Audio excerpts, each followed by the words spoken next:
సత్రమందున పశువుల శాలయందున సత్రమందున పశువుల శాలయందున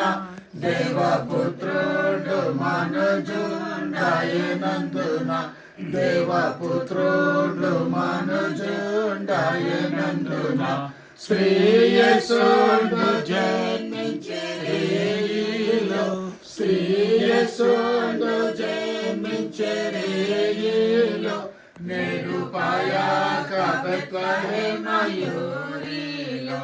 నేడు పాయాక బెత్లెహేమయూరిలో రాజులకు రాజుకోటైనయ్యా రాజులకు రాజుకోటైనయ్యా రాయేసుడా మన మెల్లుదామన్నయ్యా రాయేసుడా మన మెల్లుదామన్నయ్యా యూదాయనే దేశమాదన్నయ్యా యూదాయ